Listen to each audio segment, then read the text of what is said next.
Alexandra Miller is an immigration lawyer and senior advisor at VECINA. That's a nonprofit organization that seeks to empower immigrant justice advocates. She's joining us from Tucson, Arizona. We have with us Hector Sanchez, who's a prominent leader in the Latino community in the U.S. and the president and CEO of Mi Familia Vota. He's coming to us from our studio in D.C. Thanks for your time with us on the Al Jazeera NewsHour. Alexandra Miller, you have said that the first 100 days under the current administration have been a whirlwind of purposeless chaos and confusion. Can you explain why you say that and what alarms you the most?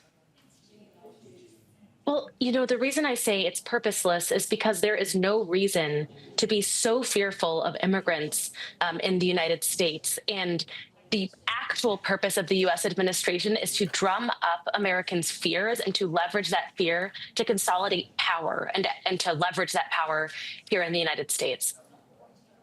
Hector, you, of course, are the president and CEO of Mi Familia Vota. You're a prominent leader, as we're saying, in the Latino community. And you say that Trump's inhumane attacks on law-abiding, tax-paying immigrants are both morally repugnant and deeply unpopular with the American people. How should all of this be done?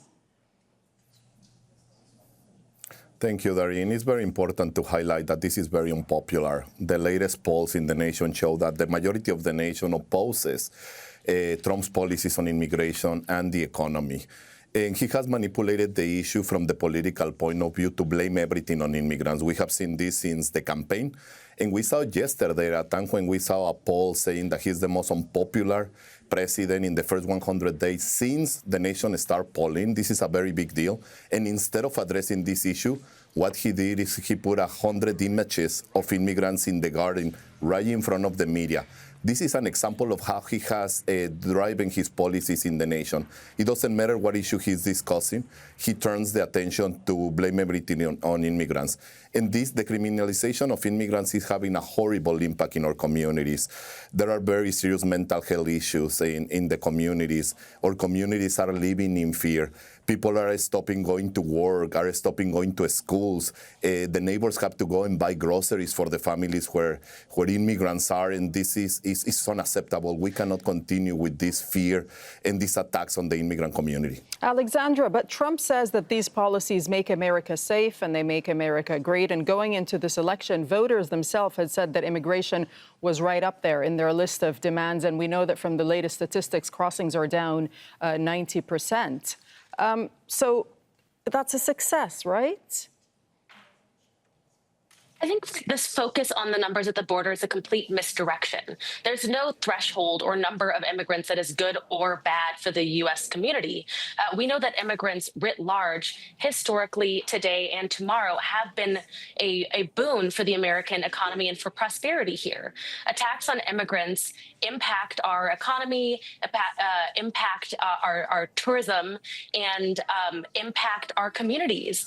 These people are our neighbors, are our friends, are people's spouses, and are an integral part of what makes America and what makes the American dream a reality.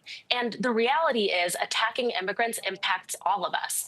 Undermining due process, access to counsel, attacking immigration attorneys, attacking judges, deporting U.S. citizen children puts us all at risk. And this is something that all Americans should be concerned about. We're so focused on what the rule of law means when we're talking about people coming the right way, when realistically there is no way to come, or at least no meaningful way to come. And the rule of law has to matter also when we're talking about the Constitution and our fundamental rights. So, Alexandra, hang on. So what is your biggest concern here? Is it sort of the rate of deportations and the way that's being handled, or then is it the fact that people are not getting their day in court? All of the above. Again, I think the massive surge in deportations is a misdirection, right?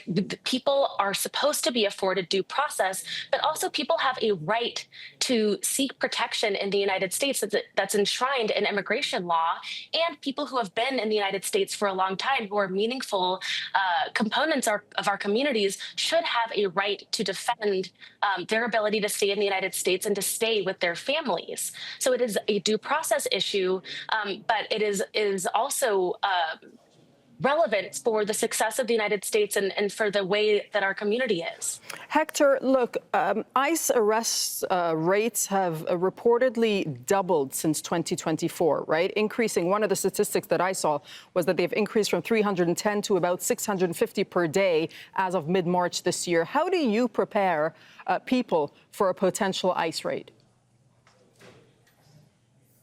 We have been preparing. We have the largest field infrastructure in the Latino community and offices in 10 states. What we're doing is helping the education of the community on how to prepare for these horrible cases, inhuman cases, violations of our human rights, labor rights, and civil rights all over the nation. It is really bad what we're seeing. But this is affecting, obviously, first the immigrant community all over the region. We have seen a drastic increase in racial profiling, hate crimes in different communities. But it's also affecting citizens in different spaces, particularly from the point of view of racial profiling. Citizens are being deported. Citizens are being attacked. No warrants, no due process is being followed, targeted at Latinos in the nation that are citizens. So it's a structural problem that we're facing, and it's very worrisome because it goes to the deepest structure of who we are as a nation. Something that we must highlight, and very few people are talking about this, is that an attack on immigrants is an attack on our community. I'm sorry, an attack on the economy. This economy particularly depends heavily on the contributions of immigrants. If they continue on this mass deportation space, there are studies that show that it could impact the GDP from 4 to 7% in the nation. But we already saw a drastic impact in agriculture, in the services, in construction. Let's remember that thanks to immigrants, this nation was able to survive COVID, and our economy was able to survive COVID. So this is a very serious issue. On top of all the mistakes that Trump has done on tariff and economic issues, we are facing very serious issues, and the attacks on immigrants must stop now, or we're going to pay the consequences as an economy and as a democracy in the near future. Okay, we'll leave it there. Hector Sanchez-Barba and Alexandra Miller, we thank you so much for joining us from the U.S.